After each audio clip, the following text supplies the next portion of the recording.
Pai nosso que estais nos céus, santificado seja o seu nome. Venha a nós o vosso reino, seja feita a vossa vontade, assim na terra como no céu. O pão de cada dia, dai-nos sempre. Perdoa as nossas dívidas, assim como perdoamos os nossos devedores. Não nos deixes cair em tentação e livra-nos do mal, que assim seja. Assim seja. Boa noite a todos, parabéns pela iniciativa também aí desse projeto, de falar, né, dos vultos com os amigos do Espiritismo, que é uma maneira boa da gente trazer a nossa memória espírita, além de poder confraternizarmos uns com os outros dentro do movimento espírita. Então, é uma iniciativa muito boa aí do pessoal de Santa Luzia, através do Wagner. Então, ficou para a nossa responsabilidade trazer um pouco do Chico Xavier, a sua relação aqui em Pedro Leopoldo, e principalmente no grupo Meimei, do qual nós fazemos partes. Então, falar de Chico, muitas vezes é fácil e tem hora que se torna difícil, porque o material de informações que a gente recebe, né, não só através da sua obra, mas também através dos seus exemplos, que são sempre trazidos para todos nós, é muito intensa. Então, cada vez que a gente tem a oportunidade de falar sobre o Chico, a gente busca o foco que cada um está buscando, né? Igual nesse trabalho que está sendo feito aí. Me impressionou muito uma carta, um texto do Chico, em forma de carta, que o Caio Ramaciotti nos conta no livro Mensagens de Inês de Castro, e depois também publicado no livro Nas Trilhas da Garça, do nosso querido John Arley, que é a lembrança de Chico falando da sua programação reencarnatória, com toda a lucidez, né, que é narrada por ele e nos faz remeter ao capítulo, né, nos Missionários da Luz, a reencarnação de Segismundo. Ele conta mais ou menos esse processo, não do lado científico, igual nos atesta André Luiz, mas no seu aspecto emocional. É uma linda carta, é um lindo texto. Quem tiver a oportunidade de ler na íntegra, né, procure para poder ler. Mas o que Chico fala, que quando estavam os preparativos para ele reencarnar, houve uma reunião no plano espiritual, né, com Isabel de Aragão e outros elevados espíritos, assim, de estabelecer o retorno dele à Terra.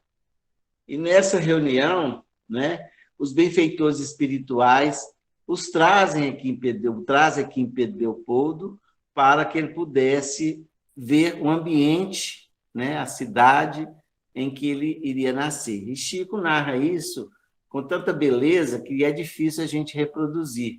Mas o que ele fala? Ele avista essa cachoeira, né, das Três Moças, que futuramente ele teria o açude para poder encontrar-se com Emmanuel. Ele narra aquela rua que ele nasceu, né, com a igreja em frente à rua em louvor de Nossa Senhora.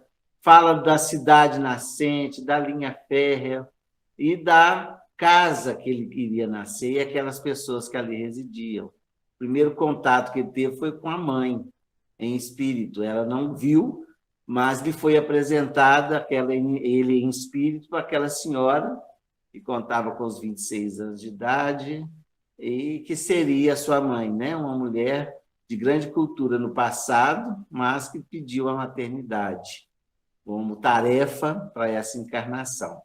E ele se aproxima daquela senhora e sente aquela emoção que também é transferida para ela, que ela começa a chorar. E o pai chega logo em seguida da fábrica de tecidos e ali ele conhece os pais que seriam dele nessa encarnação última. E ele entra na casa, vê a criançada, que já tinha um número de 7, já tinha perdido uma irmã. E ele chora com aquela pobreza, com aquela simplicidade, aquela dificuldade que ele consegue vislumbrar naquele lar, mas também com muita emoção, né? Como diz ele, reencontrando almas que ele sabia que de muito vieram caras ao coração, como foi a mãe, que na sua trajetória toda ela esteve presente né, espiritualmente, ajudando o Chico a se firmar para esse mediunato que ele abraçou nessa última encarnação. E ele fala que retorna à vida espiritual e pouco tempo mais tarde dessa visita ele volta para ligar diretamente, né, a Maria São João de Deus, em definitivo. Isso foi no ano de 1910, em 2 de abril, quando, em palavras dele, ele diz o seguinte: quando tive a obrigação de obedecer a severas disciplinas para que tudo ocorresse segundo a vida maior, e não conforme os meus ideais egoísticos, talvez de felicidade e de amor. Então, olha a lucidez desse espírito e olha a missão, né, que ele veio abraçar junto a todos nós da humanidade. Eu quis pegar também o que Chico falava dele mesmo, Chico por Chico Xavier. Né? As impressões, apesar dele falar pouco de si, mas tem relatos dele que vale a pena a gente refletir. Como que consta, no Palavras Minhas, né, no livro, o primeiro livro dele, O Parnaso de Além Túmulo. A FEB, querendo apresentar através do Manuel Quintão, ele envia um texto à guisa de apresentação da figura dele, que era um jovem, né, de 21 anos, desconhecido, pobre, sem formação acadêmica, condizente com a obra, e eles apresentam ele como uma ferramenta. O Manuel Quintão fala que ali não era para apresentar os autores, mas a ferramenta que serviu de instrumento para que ele chegasse a nome, que era o diferencial. Porque a obra daqueles autores, né, era uma sequência, já era conhecida, mas Chico estava chegando. E eles não escreveram pelo mesmo mecanismo de quando estavam na Terra, evidentemente. Foi através da mediunidade. Então, o Chico, a credibilidade do trabalho de Chico era, acho que, assim, em primeiro momento, né, seria o atestado daquele trabalho na década de 20 para 30, o espiritismo não tinha proporção e aceitação e entendimento que nós temos hoje no pleno século XXI. Então, ele fala sobre as pessoas de Pedro Leopoldo, né? Ele fala que aqui tinha o pessoal da terra dele, as pessoas de pensamento de uma alma sincera e leal, que a verdade, acima de tudo, né, é amada pela verdade. E ele fala que todos que fossem perguntados sobre a condição de Chico Xavier poderiam dizer, né? Podia dar o testemunho dele de uma vida repleta de árduas dificuldades, mesmo de sofrimento. Então, o Chico ele já conta com o aval da comunidade em que ele nasceu, que seria aqui em Pedro Leopoldo. E a trajetória dele a gente sabe, né, da perda da mãe, com 5 anos de idade, das dificuldades, né, para o trabalho, entrou na fábrica de tecidos para 10, 12 anos, depois que foi trabalhar com o seu Juca Bicheiro, que era o seu padrinho, numa venda, a pobreza, né, a viuvez do pai, enfim, toda os sofrimentos que, de alguma forma, né, ele deu um testemunho de grande valor, né, e até que surge o caso da obsessão da irmã, que, segundo o Chico, no plano da medicina, não conseguiu conter aquela crise, que naquela época chamava de uma crise nervosa. Então, aí que ele vai em contato com Hermínio e Dona Carmen Perácio, Hermínio Perácio, né? E Dona Carmen, que era dotada de raras faculdades, né, mediúnicas, e ele deu assistência espiritual para a irmã, além dos ensinamentos sublimes, né, da famosa doutrina dos mensageiros divinos, como o Chico classifica aquele período. Foi também de entendimento, foi um período de aprendizado, né? Então, nesse ambiente, que segundo o Chico, que a mãe dele volta a comunicar-se com ele, né? E ele diz que ela começou a ditar conselhos salutares por intermédio da esposa do amigo, ou seja, da Dona Carmen, né? Entrando em pormenores familiares, que era só de conhecimento quem tinha aquela vida íntima com eles, né? E que ela desconhecia. E ele diz que até a caligrafia da Dona Carmen, as psicografias da mãe nesse período, era igual a que ela usava quando encarnada na Terra. Então, ali, Chico, ele também tem o testemunho da mediunidade, ele é um jovem, né? Contando com seus 17 anos. Essa senhora também era uma missionária, esse casal, o Hermínio Perácio e Dona Carmen Perácio, junto a Chico, para ajudá-lo, auxiliá-lo no início do mandato mediúnico que ele assumiu na Terra. Então, o que Chico diz? Que sobre esses fatos, ou seja, o que ele presenciou nesses trabalhos espirituais, no esclarecimento doutrinário que ele teve, né? Ele teve provas que ele chama de irrefutáveis, onde solidificou a fé, que se tornou inabalável. Então, quer dizer, que com 21 anos de idade, Chico já tinha solidificado essa fé inabalável que Kardec nos orienta no Evangelho segundo o Espiritismo, né?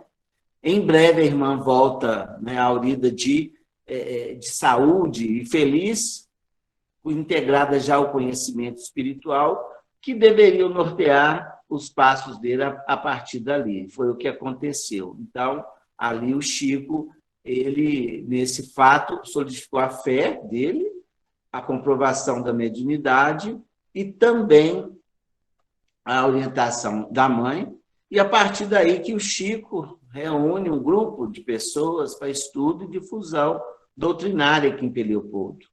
E nós entendemos que foi a fundação do Luiz Gonzaga, num ambiente familiar, depois transferido para a casa de José Xavier, e em 1950 foi inaugurada a sede definitiva no terreno onde teria sido a casa onde Chico nasceu, né? E ali ele fala que desenvolveu como médium escrevente e semimecânico. Então, foi através disso que as psicografias do Chico começam a surgir, como ele mesmo diz, nem ele mesmo interessou guardá-las. Então, nós não temos notícias dessas psicografias, desse início da tarefa mediúnica do Chico, lá no Luiz Gonzaga. Hoje nós temos o primeiro livro, foram escritos do Chico naquela época, né? O primeiro livro foi publicado pela Vinha de Luz, em homenagem a Chico, em 1910. Os escritos de Chico, que ele tinha doado ao sobrinho Sérgio Luiz, que foi publicado em homenagem ao seu centenário, que é uma belíssima obra que tem os primeiros escritos, né, os manuscritos de Chico Xavier. E o que ele fala? Em 1931, é que desenvolveram a mediunidade de maneira mais clara para o Chico, né? A vidência, a audição e as outras faculdades mediúnicas que Chico, né, foi portador ou que possuía para o auxílio ao trabalho que ele desenvolveu junto à humanidade. E aí, a partir desse entendimento, desenvolvimento mediúnico dele na psicografia, Dona Carmen Perácio, ela é a primeira a vislumbrar o benfeitor Hermânio, e quando ela vê uma chuva de livros caindo, né, sobre a cabeça do Chico, aí ela que teve esse entendimento que Chico seria esse médico psicólogo para os livros que nós temos conhecimento hoje, que já chegam mais de um número de 500 obras. E aí ele fala da alegria que ele teve desse casal sair lá da Gruta de Maquiné, que é uma cidade próxima aqui, um local próximo a Pedro Leopoldo, e vir residir ao lado da residência do Chico para que pudesse acompanhar esse início da tarefa mediúnica do Chico. Ninguém fica sozinho, né? Esse casal trouxe essa alegria a Chico durante alguns anos para que ele iniciasse o trabalho que nós já sabemos como se desenrola, né, através da sua obra mediúnica. Então, o Chico, nesse início, ele teve essa até chegar a esse momento, né, que nós narramos aqui em minhas palavras, foi que ele passou aquelas dificuldades todas, né? Estudou, depois de mais velho, no Grupo São José só o primário, trabalhou na fábrica de tecido, onde aquela alergia o impossibilitou de continuar, ainda jovem criança foi trabalhar com o padrinho, e aí que foi o desenvolvimento do Chico, através de muitas incompreensões, até que ele se ajusta, né, nesse entendimento e vai conversar com o pároco que o libera para que ele seguisse as suas reuniões se estavam fazendo bem a ele, né? Pela confiança que ele detinha daquela comunidade católica, então, da época, pelo menos Pedro Páramo. E Chico, então, a partir daí, desenvolve toda a sua tarefa mediúnica, né, através dessas reuniões estabelecidas no Centro Espírita Luiz Gonzaga. E nós vamos ver que é nesse momento, né, já com o Parnaso organizado, que Emmanuel se apresenta para ele nas margens do açude, né, na área da fábrica de tecidos, que é o local em que Chico caminhava para a sua meditação, para a sua oração. E aí que Emmanuel se apresenta a ele como esse instrutor, esse benfeitor, esse mentor, né, que acompanhou Chico em toda a sua trajetória na tarefa mediúnica, estando sempre presente para que pudesse ocorrer tudo de maneira favorável pelo plano espiritual, sabendo da receptividade, da disciplina, do compromisso e do amor que Chico dedicava aqui na Terra. E em 1935, que Chico vai trabalhar na Fazenda Modelo, né, como escriturário, aos 25 anos de idade.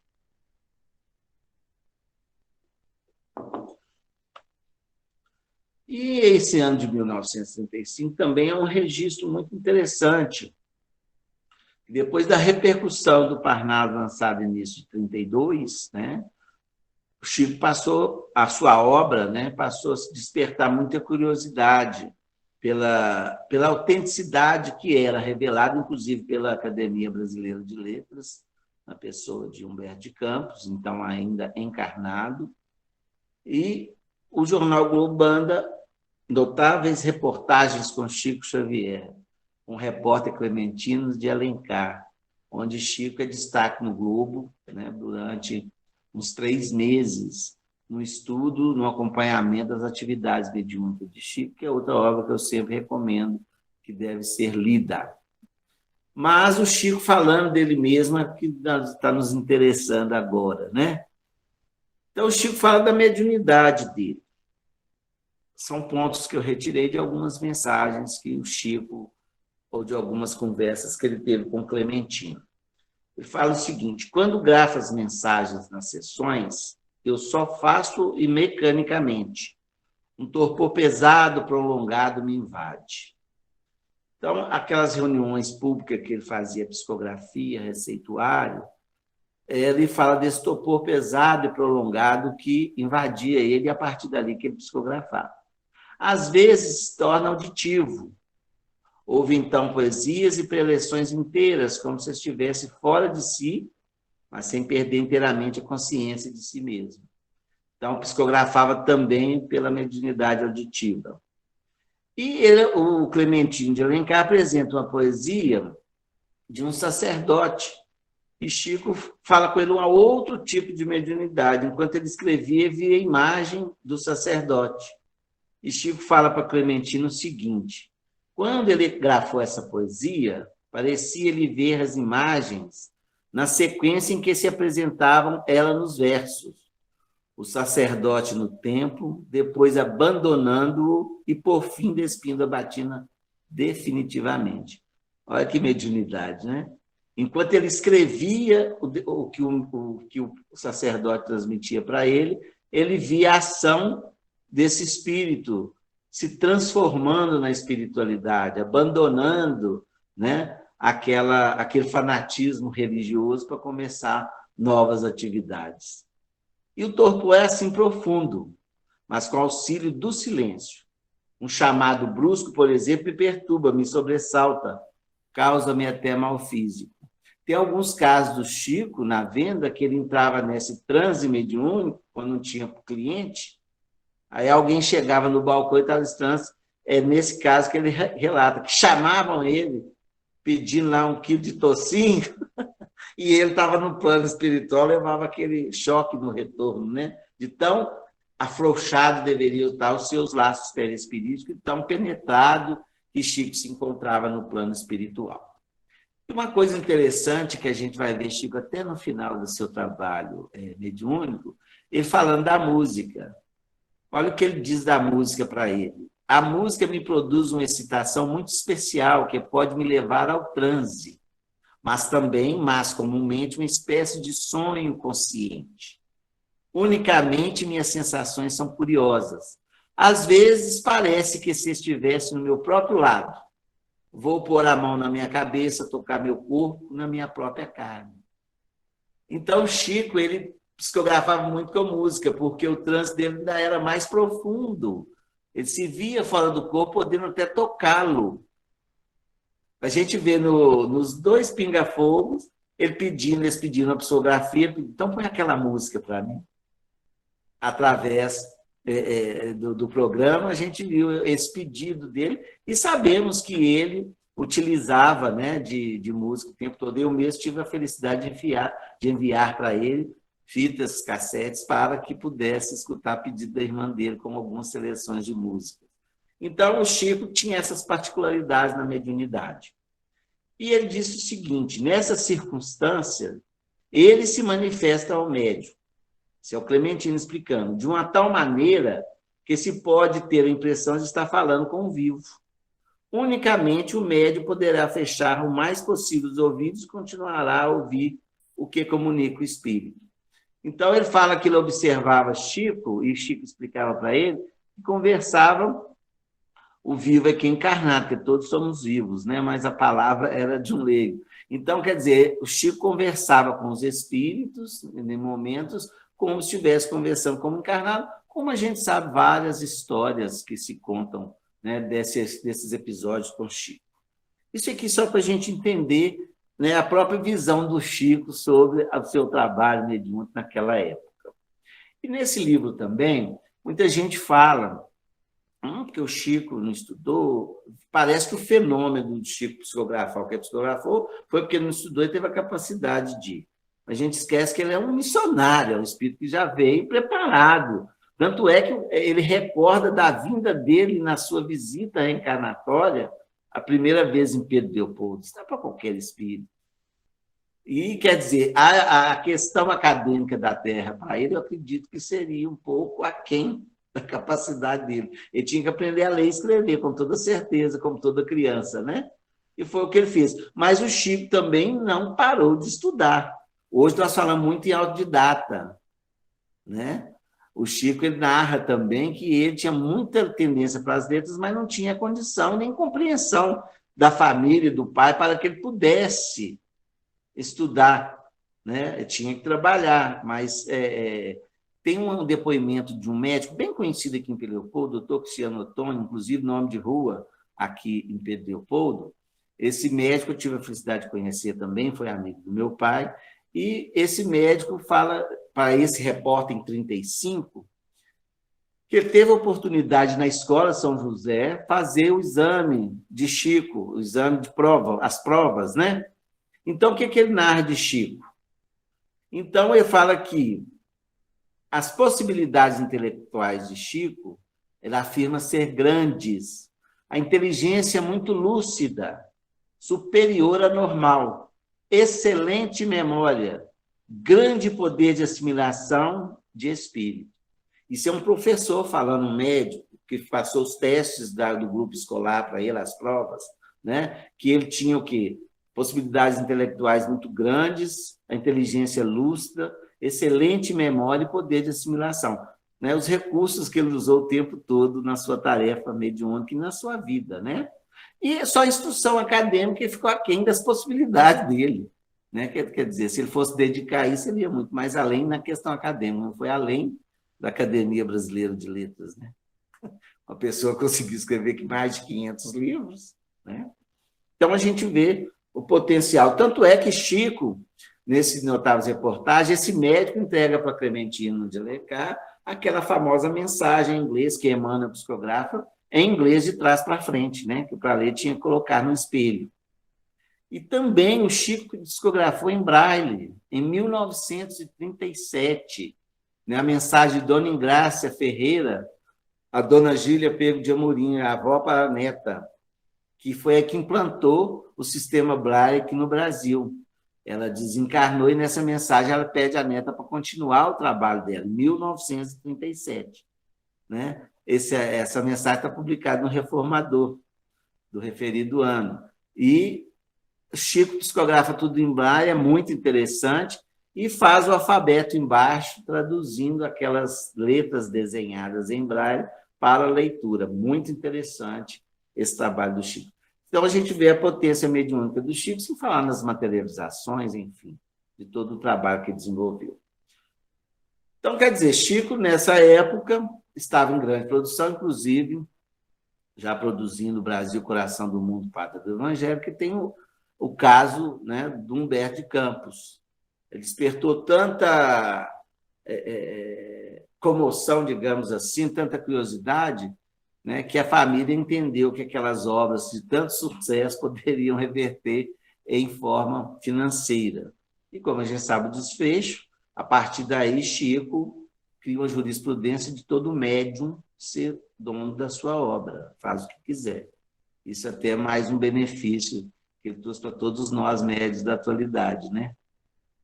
Bom, então, nesses cenários, o Chico, né, pulamos para 44, década de 50, inaugurando a sede do Luiz Gonzaga. Ele já, então, portanto, com 23 anos de trabalho mediúnico, né, ininterruptos, incansáveis, com muito amor, muito atendimento, atendendo segundas e sextas no Luiz Gonzaga, às quartas-feiras trabalhando no culto da Fazenda Modelo, que hoje a gente sabe as obras que adveio dali, fazendo as psicografias desses vários livros, né? E também com a popularidade já alcançada, ou seja, todos já tinham descoberto Chico Xavier aqui em Pedro Leopoldo. E o Chico, na década de 50, foi um trabalho que ele fez dedicado à desobsessão. Então, o Chico, os holofotes, digamos, voltados para ele, não o atrapalhou de reunir familiares e amigos, poucos, para um trabalho, como ele mesmo narra, né, de problemas difíceis, atendendo a ordens expressas dos benfeitores espirituais para o socorro às perturbações mentais, a casos difíceis que se apresentavam no Luiz Gonzaga, dos processos de perturbação mental de alguns médiuns e de algumas pessoas, né, que alguns vieram a ser trabalhadores do MEI-MEI, aqueles que receberam esse benefício, como a própria Dália, a Laurinha e outros mais. E o Chico foi, então, em 1952, o grupo MEI-MEI, dedicado exclusivamente ao trabalho de desobsessão, onde Chico trabalhava incansavelmente, recebendo os sofredores para o esclarecimento, para o socorro, para o acolhimento. Então, a gente vê a seriedade do trabalho de Chico, a sua humildade, porque ali foi um trabalho mais íntimo que Chico realizou. Inclusive, ele passou a ser um pouco mais conhecido devido à nossa divulgação atual, a partir de 2010, com o centenário do Chico, né, que a casa ficou mais conhecida porque ali passaram só pessoas íntimas do Chico para esse atendimento. E foi fundado com amigos, inclusive o Arnaldo Rocha, o esposo de MEI-MEI, né, depois de 6 anos ininterruptos trabalhando com o Chico no Luiz Gonzaga, foi o dirigente inicial dessa reunião, passando por Chiquinho Carvalho, Major, até que chega a todos nós que ali estamos trabalhando nos dias de hoje. E o MEI-MEI, ele teve as reuniões de materializações, teve atendimentos exclusivos aos sábados para aqueles médios em formação, para auxílio ao desenvolvimento mediúnico. Por quê? Falando na década de 50, os médios não eram levados para centro, eram levados para o hospício, né? Então, ali o Chico foi, acredito, o primeiro trabalho aqui em Pedro Leopoldo e de grande assistência espiritual. Tanto é que essas reuniões são consideradas memoráveis, que eram de amigos que se dedicavam a essa tarefa de socorro, tão necessária nos dias atuais.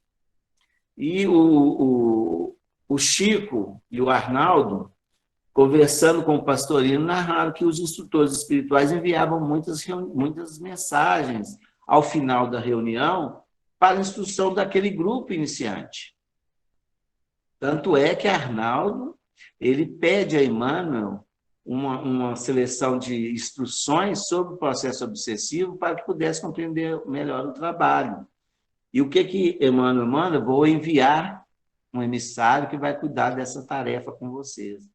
E manda o Dias da Cruz, que trabalha em 7 lições valorosas, que foi até objeto de estudo nosso, está no nosso canal no YouTube, sobre o médico Dias da Cruz, sobre a orientação de Dias da Cruz, para que pudéssemos entender mais esse mal que, às vezes, avassala muitas famílias, muitos espíritos, em provação aqui na Terra.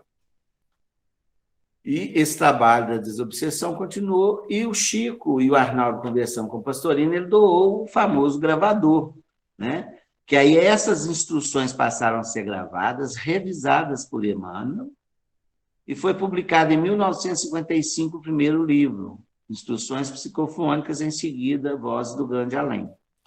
E 60 anos depois, nós publicamos os Registros Imortais, que já é conhecido de todos vocês, em 2013, que foram mensagens que estavam guardadas, eu não posso dizer perdidas, porque são mensagens muito atuais para o movimento espírita, religioso, e também sobre a questão da transição. Nós temos muitas mensagens voltadas para esse trabalho. E foi a oportunidade de a gente fazer uma pesquisa também do funcionamento do Meimei. Então, dali, saíram essas obras e mais uma outra, que é o DVD exclusivo de 7 horas de gravação do Chico mediunizado psicofonicamente no grupo Meimei. Lá o Chico não trabalhou em psicografia, só em psicofonia. E também a trajetória desse trabalho do Chico deixou aí o legado para todos nós, e não podemos esquecer que André Luiz, no livro Dos Domínios da Mediunidade, em 1955, portanto, mesmo ano de lançamento de Instruções Psicofônicas, é o André Luiz observando uma reunião mediúnica. E essa reunião mediúnica, depois, esclarecido para todos nós, foi no grupo Meimei, naquela época que André Luiz estava ligado diretamente a Chico para o trabalho de instrução. Então, esse é o legado que nós temos lá do Centro Espírita Meimei hoje e do grupo Meimei. E acho essa oportunidade de falar de reunião mediúnica, de reunião de obsessão, que eu acho que tem feito muito falta nesse período que nós vivemos. Muitos acreditam que não precisam mais desse trabalho. E quem lê esses livros que eu citei aqui sobre atendimento, através das reuniões de obsessão, pode entender o que o espírito espera num trabalho como esse. Ou, então, o benefício que se dá a um espírito, evidentemente, um espírito na erraticidade, nesse momento do atendimento que ele tem momentaneamente, como se estivesse encarnado, nas vibrações necessárias para que possa ter o despertamento e o encaminhamento da espiritualidade a esses espíritos.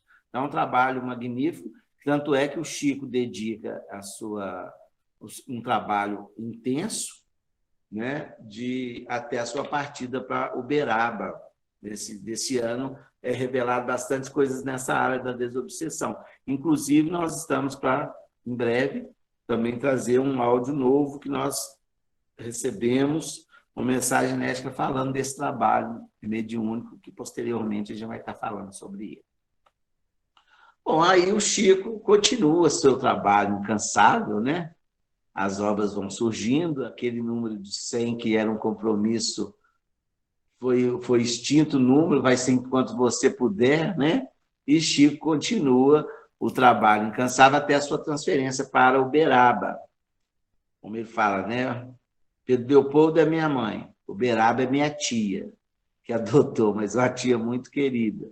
E lá também a sua tarefa vai também acessando a novos caminhos,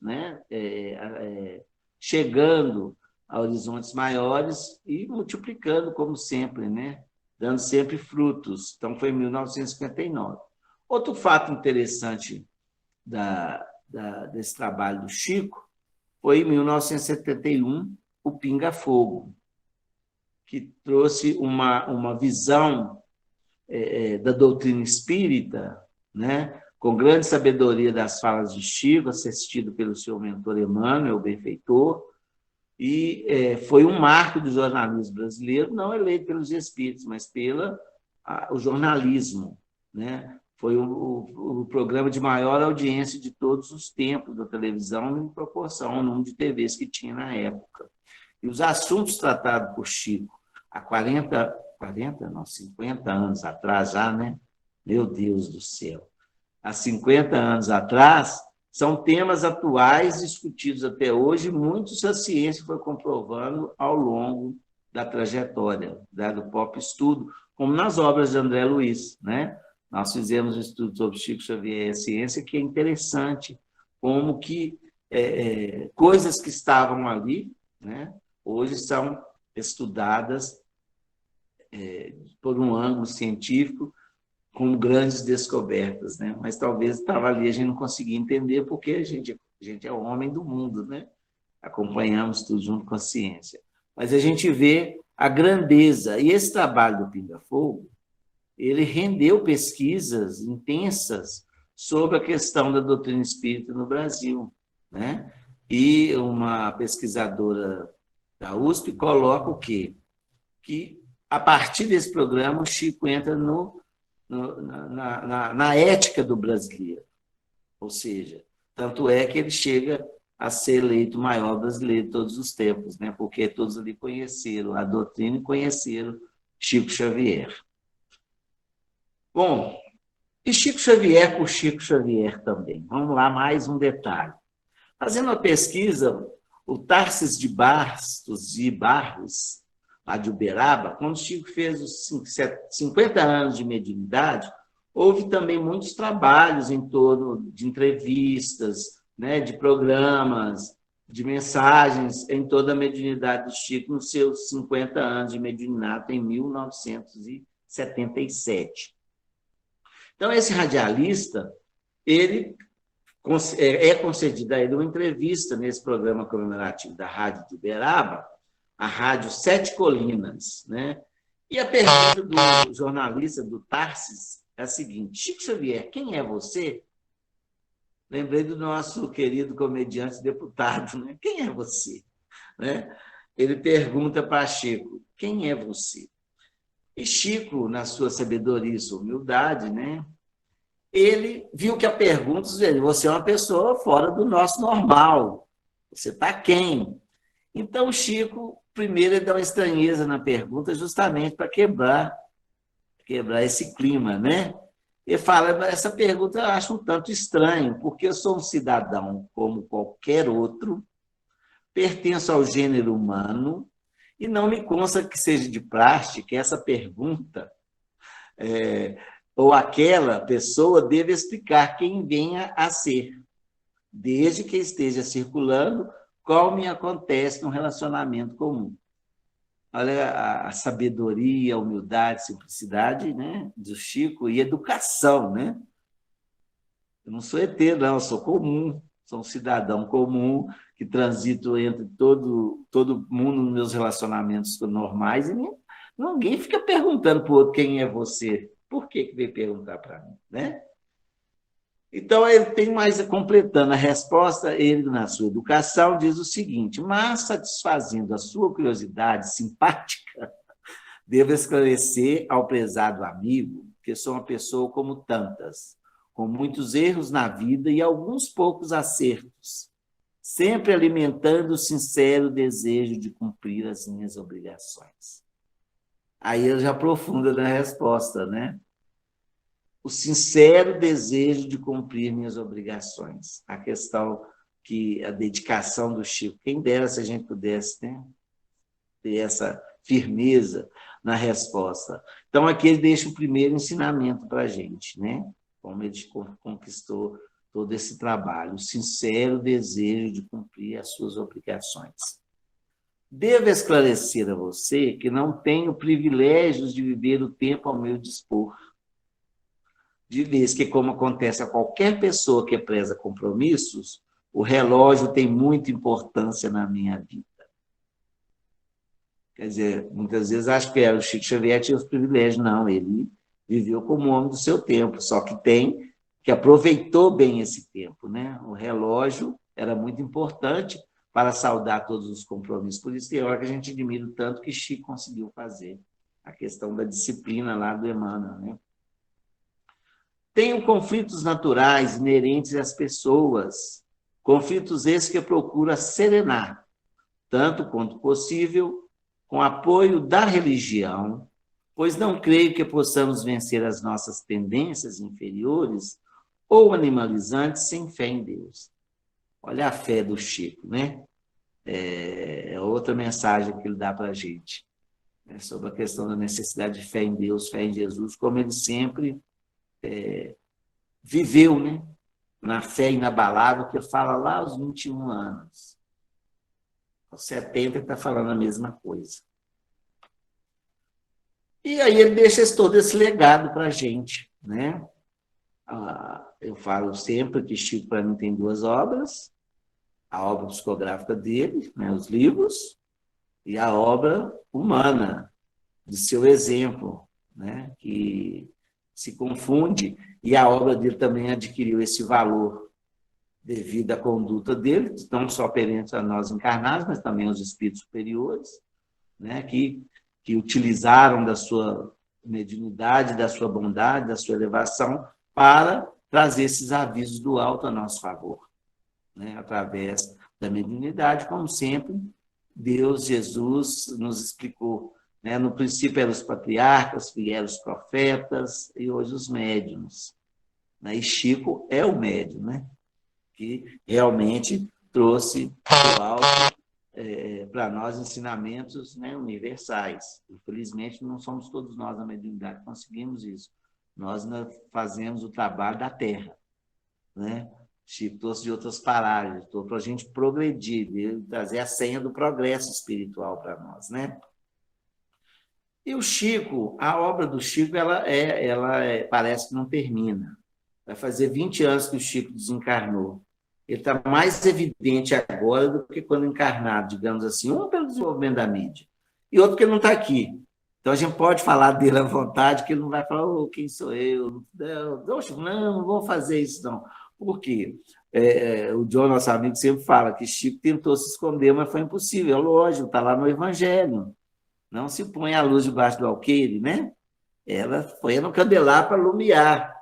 Então, foi o que aconteceu com o Chico. Ele tentou esconder, mas a luz era intensa e ela precisava irradiar. E continua, né, multiplicando através do cinema, como nós vimos aí a partir de 2010, né, os filmes Espírito Estreia aí, O Nosso Lar, o próprio Chico Xavier, As Mães de Chico, e já temos anteriormente, lá na década de 70, o Edifício Joelma, que foi psicografia do Chico, já eram os primeiros ensaios para essa obra cinematográfica que tende a crescer cada vez mais.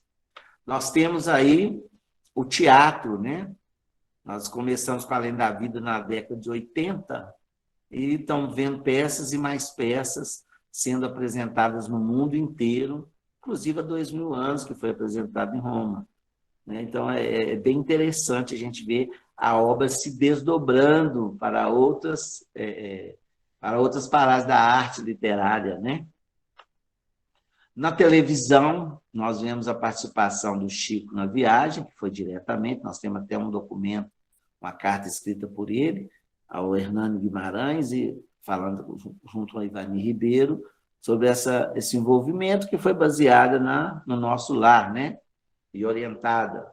E tivemos várias outras novelas, como Além do Tempo, que termina com Chico Xavier, Casos Verdades, seriados, cartas, né, consoladoras, tudo sendo apresentado de forma televisiva. E também o rádio é um invento que não sai da moda, né, gente? Todo carro tem seu radinho, toda casa tem o seu rádio. A televisão hoje já funciona como rádio também. Então, é um veículo de comunicação, né, que está sempre perto da gente. Então, nós temos aí as rádios novelas, né? Quase todos os romances de Emmanuel, de André Luiz, estão todos aí em rádio novela que a gente escuta da maneira que quiser.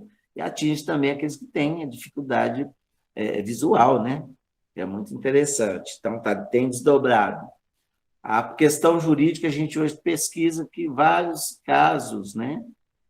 O mais notado é do Lealdade, do Maurício Garcia Marques, a psicografia de Chico, ajuda na libertação, no veredito de inocente de alguns réus. Né? É muito interessante esse trabalho também. Na música, a gente vê inspiração na obra de Chico, de vários companheiros, inclusive aqui de Belo Horizonte, né? Nós temos uma safra muito boa de música espírita em cima do Evangelho, da obra do Chico, que tem divulgado, e muitas músicas também em homenagem ao Chico, né? E que, junto ao que se fala dele, se traz o exemplo dele, que é a outra obra dele, né? Não podemos esquecer. Na pintura mediúnica, nós vemos muita coisa que o Chico acompanhou, como o desenho de Nosso Lar, o rosto de Maria, a questão do... vários quadros, né? Não cabe dizer todos aqui.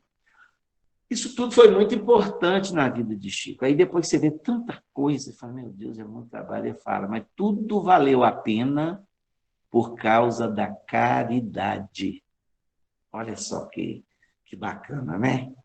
Tudo valeu a pena por causa da caridade. E era o que ele mais gostava, né? A promoção social, onde toda a obra dele reverteu em bem para a humanidade.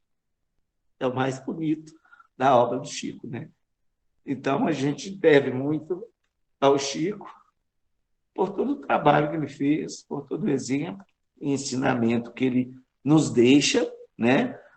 Nos entrega, não nos deixa, ele nos entregou, né? Deixa quando a gente larga para lá, como ele mesmo dizia, né? As pessoas não doam nada, quando desencarnam deixam, porque não pode levar, né? Ele foi doação, é muito diferente, doou um legado muito grande para todos nós, né? E passou a ter os seus reconhecimentos públicos em 1967, foi aqui em Leopoldo, como cidadão benemérito. Em 68 já foi morador mais ilustre de Uberaba. Em 1980, a maior homenagem aqui de Leopoldo, que foi a Praça Chico Xavier, que foi restaurada e inaugurada mais uma estátua em 2014, né?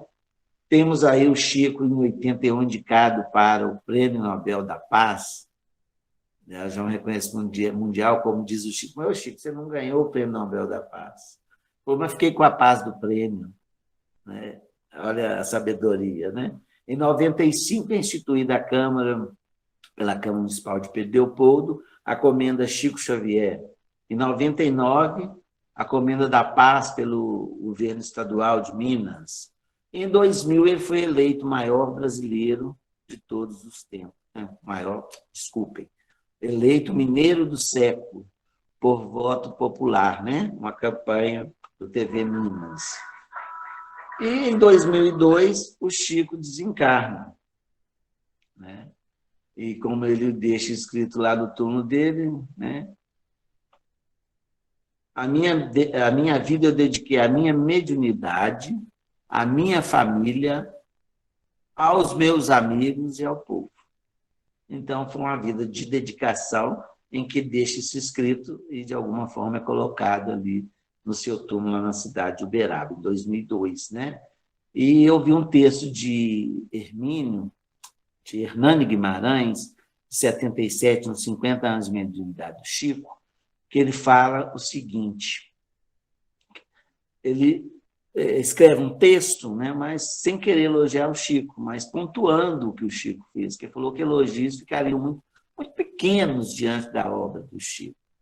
E ele termina falando, né, que ele cumpriu aquela passagem de Timóteo 2,15, da carta de Paulo, quando ele fala, procura apresentar-te a Deus aprovado, como obreiro que não tem do que se envergonhar, que maneja bem a palavra da verdade. Eu achei isso bem fantástico. Né? O Chico ele se apresentou como não tendo nada do que se envergonhar. Né? E continua. Em 2002, né, ele desencarna, mas em 2006 já é eleito o maior brasileiro da história, pela revista Época. Né? Em 2010, que foi a explosão de homenagem ao Chico, né? Foi selo, foi moeda, foi medalha, foi muita coisa. Foi um movimento intenso no Brasil e no mundo sobre a comemoração do seu centenário. Acho que a partir daí que Chico voltou para a mídia, como diz, né? Aí todo mundo passou a interessar-se muito pela vida e obra do Chico, e isso foi muito bom, porque aguça a memória de todos nós.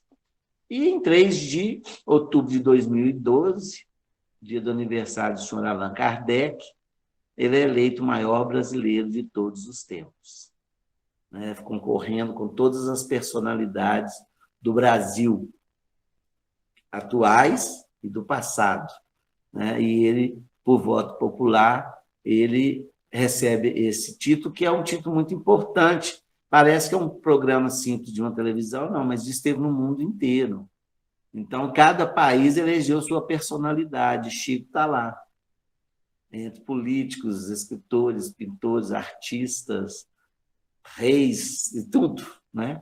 E o Chico está lá. Então, acho que é também uma maneira de despertar todo mundo para a obra do Chico, né? Sobre o estudo do que Chico nos deixa. E quando a gente acha que terminou, em 2019, o projeto, né, para inscrevê-lo no livro de Heróis e Heroínas da Pátria, lá no Panteão da Pátria e da Liberdade Tancredo Neves, em Brasília. Isso foi, né, outorgado, solicitação do projeto em 2019, e em 2021 ele foi inscrito nesse livro de Heróis e Heroínas da Pátria, lá no Panteão da Pátria e da Liberdade, Tancredo Neves, em Brasília. Bom, gente, acho que nós estamos indo para o final, né? Eu agradeço e gostaria de deixar uma outra mensagem. Quando ele foi eleito o maior brasileiro de todos os tempos, a gente fez uma plaquinha em homenagem aqui a Pedro Leopoldo, que consta essa passagem de Mateus, no capítulo 20, versículo 20 a 28, onde Mateus narra o seguinte, a palavra de Jesus: mas aquele que quiser ser o maior, este seja o vosso servidor. E o que entre vós quiser ser o primeiro, seja o vosso escravo, assim como o Filho do Homem, que não veio para ser servido, mas para servir e para dar a sua vida em redenção de muitos. Chico Xavier fez essa recomendação também. E assim a gente despede, agradecendo a todos pela oportunidade, agradecendo a Chico por todo esse legado que ele nos outorgou. E estou aqui, né, muito feliz que eu estou na casa de Chico Xavier, né, falando de Chico Xavier. Acho que está aqui do meu lado, assim espero. Pretensão nossa, né? Mas ele que receba o que tiver, o nosso abraço, o nosso carinho. Que Jesus nos abençoe. Oi, Eugênio. Nós agradecemos. E eu, recordando aqui de algumas questões, e aí essa ainda você vai colocar para a gente, é notório que algumas pessoas foram consideradas amigos do Chico. Aquele evento, Os Amigos do Chico, foi um evento muito importante, em que a gente percebe ali uma tentativa de valorização da obra de Franciscano Xavier. Então, quando nós lembramos do Eugênio, lembramos do John, do Bacelli, e do Geraldo, vários companheiros que conviveram com Chico, e nós já tivemos a oportunidade de falar isso, e eu gostaria que você falasse para a gente o que é ser amigo do Chico. Porque uma vez eu perguntei o que representou ser amigo do Chico. E essa pergunta ela surgiu numa época, e eu vou citar um nome aqui, que provavelmente o Mário, que é lá do Centro Espírita Amor e Caridade, lá de Belo Horizonte, que está aqui conosco, ele vai, muito carinhosamente, eu tenho certeza que ele lembra desse nome, que é Dr. Silvano. Em um dos aniversários da nossa casa, Dona Maria Helena pediu que fizéssemos a prece de encerramento desse aniversário. E já havia algum tempo que o doutor Silvano já havia desencarnado. Então, esse companheiro nosso já havia desencarnado há algum tempo, mas ele foi um grande amigo nosso. Amigo do Mário, amigo da minha mãe, amigo da Casa Espírita Bezerra de Menezes, do Centro Espírita Bezerra de Menezes. E eu confesso para vocês que eu fiquei muito emocionado, que na hora que eu fiz a prece, ele entrou, colocou as mãos no meu ombro e nós fizemos a prece juntos. Eu senti que nós fizemos a prece juntos. Gente, mas isso foi uma emoção que eu lembro disso hoje, eu confesso para vocês que eu fico muito emocionado. E aí, a partir daí, nós começamos a pensar nesses grandes amigos nossos, esses companheiros que vêm nos dando aquele suporte nas nossas maiores dificuldades. E aí, é uma pergunta que eu gostaria de fazer para você. O que representa? Porque você foi amigo do Chico. Porque a gente, amigo de conviver com, mesmo que seja pouco, né, Eugênio? Mas você esteve, a sua família tem um vínculo grande com o Chico, você participa de uma casa com vinculação. Uma vez nós fomos convidados para falar no Luiz Gonzaga, e confesso para você que na hora que nós começamos a falar, que nós sentimos as vibrações daquele momento, eu fiquei muito emocionado em relembrar a trajetória de Chico, relembrar Pedro Leopoldo, a importância de Pedro Leopoldo no nosso movimento espírita aqui da nossa região. Então eu queria que você fala rapidamente para a gente, sem tomar muito seu tempo, mas o que para você, quando se fala assim, amigo Chico Xavier, de alguém que conviveu com ele, porque John fala, ser amigo de Chico era muito difícil. John fala, Wagner, mas era muito difícil ser amigo do Chico. Eu queria saber uma posição sua, né? Que você conviveu. A questão da minha convivência, do meu contato com o Chico, foi mais de família do que voltado para a doutrina. Por quê? Eu era vizinho da irmã dele, a Cidália Xavier de Carvalho, a última irmã dele a desencarnar. Foi uma grande amiga, ela e o esposo dela, seu Chiquinho, de eu frequentar a casa e tudo mais. Mas na época que eu nasci, o Chico transferiu para Uberaba.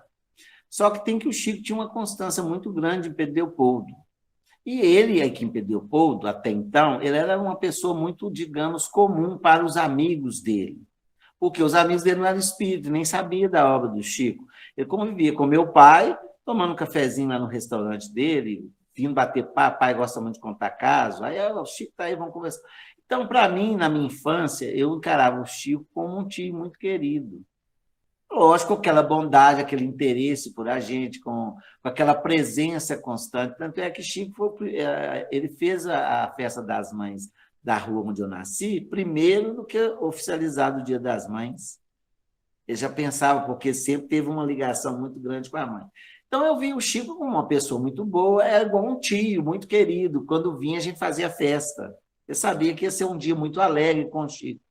Então, minha infância com o Chico foi assim. Depois, quando eu comecei a estudar a doutrina espírita, obviamente a obra do Chico caiu na minha mão. Aí que eu fui e falei, meu Deus do céu, eu tive um contato com uma pessoa que eu não tinha dimensão que ele era. Até achava, essas pessoas que ficavam muito em cima de Chico, eu achava meio inconveniente, para dizer a verdade. Quando ele vinha, a gente queria rir, brincar e tal. Aí, quando eu comecei a estudar a obra dele, tal, mas eu tinha os depoimentos, a vivência do Chico assim, nesse trânsito familiar, quando ele ia para a Caridade, a gente ia lá e tal. Quando foi na década de 80, que eu fui para o Centro Espírita Meimei, o grupo Meimei, a pedido nosso para a irmã dele, ela não falou, eu não posso autorizar. Eu vou conversar com o Chico e Major, que era o cunhado de Meimei, que dirigia a reunião, para ver se a gente poderia começar a fazer o trabalho lá de estudo, na cidade. Enfim, o Chico autorizou. E a partir daí que eu tive um contato diferente com o Chico algumas vezes. Aí eu já não enxergava ele como enxergava na infância. Era aquele respeito, o interesse de ouvir o que ele tinha a dizer. Eu não posso dizer que eu fui um grande amigo de Chico, mas eu convivi com ele e conheci, né? Tive um contato e aprendi algumas coisas com ele. Quando desencarnou o Major, nós fomos assumir mais diretamente as atividades do Meimei e me manda um livro para mim, chamada Semente de Mostarda, que é a menor semente que existe, né? Olha, ele me deu um caminho a construir. Então, essas lembranças são muito boas, e dos casos, porque Chico era uma pessoa de muitos causos, de muito alegre. Ele, quando vinha para Pedro Leopoldo, ele queria saber do povo daqui de Pedro Leopoldo. Fulano, e Ciclano, casou, separou, juntou. Ele gostava dessa vivência familiar. Então, eu tive um contato com o Chico em família. Inclusive, lá no meio, o nosso memorial é Chico em família. Eu consegui um material de todo tipo. Então, para mim, essa amizade, igual o John fala, que teve mais doutrinária, mais a miúde, assim, não. Para mim, foi uma coisa bem mais natural, bem mais livre, bem mais alegre, bem sem compromisso, digamos assim, sabe? Mas depois, né, dessa época, em 1990, que ele me manda esse livro, aí o contato já foi mais sério. E a partir da década de 90, ele diminuiu as vindas aqui, né? Então, eu tinha o contato dele através da irmã, né? Que eu participava do culto do Evangelho lá na casa de Dália.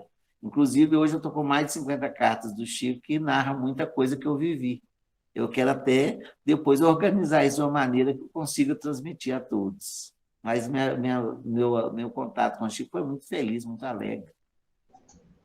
É isso aí. Então, essas impressões, elas são muito importantes para a consolidação. Então, quando a gente fala assim dos nossos amigos, eles realmente exerceram um papel muito importante. Eu me veio aqui à mente uma situação que ocorreu há alguns anos, Dona Maria Helena deve lembrar disso. Você lembra aqueles encontros que aconteciam no final do ano com o Chico lá no... Me parece que era um asilo. Sim, ela é o Novo Ferreira, hoje é a nossa prece, né? Ah, sim. Eu conheço ali. Ali, uma vez nós fomos para Pedro Leopoldo para participar dessa atividade, né? Então foi eu, Dona Maria Helena e algumas pessoas. Nessa época eu era muito novo, era bem mais jovem. Mas algo marcou muito, porque naquela época as pessoas já estavam ao redor do Chico, conforme você colocou, né? Então eles já meio que blindavam o Chico. Sim. E como nós chegamos um pouco, eu não lembro se nós chegamos um pouco atrasado, então nós não conseguimos conversar com ele. Mas aí Dona Maria Helena falou assim, gente, mas eu queria só pelo menos cumprimentar o Chico. Ainda brincou assim, né? Eu queria só cumprimentar o Chico. Aí o pessoal, não, mas tá muito cheio e tal. Daí a pouco, no meio daquele cordão de pessoas, aparece uma mãozinha magrinha, né? Em direção à mamãe e pega nas mãos de Dona Maria Helena. E era o Chico. Então, ele percebeu essa necessidade de mamãe de cumprimentar, e aquilo eu falei, meu Deus, olha a condição, né? Olha a percepção, o cuidado, o zelo que Chico teve nesse momento. Então, são relatos assim que nós... E eu já tinha, vamos dizer assim, uma oportunidade, eu não posso falar privilégio, mas uma oportunidade, que depois que eu saí do asilo, tinha um café na casa de Luísa ou na casa de Dália. Eu tinha oportunidade de estar junto, porque eu já ia com Dália. Então, eu aproveitei esse momento de altos bate-papos, né? Com o Chico na madrugada, porque ele dormia muito pouco. Então, a gente presenciou, procurava escutar mais do que falar, sabe? Isso aí. Porque vinha muito aprendizado, mas muita alegria também, muita alegria, né? Com o Chico. Muito obrigado. Mar, tem alguma consideração? O senhor levantou o dedo aí? Não, Wagner, estou satisfeito. Tranquilo? Estou satisfeito, aprendi muito.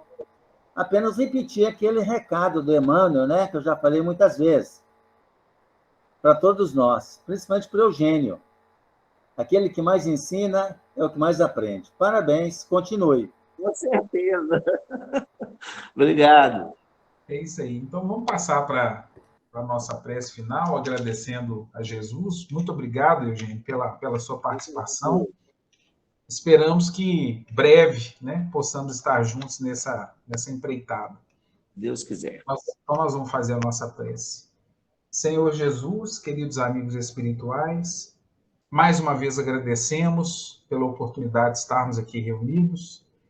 E nesses instantes, gostaríamos de pedir aos espíritos responsáveis pelos trabalhos dessa noite que possam nos envolver, nos fortalecer. Que essas vibrações de paz e de harmonia sejam levadas aos nossos lares, fortalecendo a cada um daqueles que lá se encontram. Que essas mesmas vibrações possam envolver os nossos companheiros, possam envolver a todos aqueles que se encontram nos hospitais, nos presídios e nas vielas públicas. Meu Senhor, sábio dos sábios, Pai de toda a criação, põe a doçura em meus lábios e a fé no meu coração. Sol de amor que me conduz na vida em que me agasalha.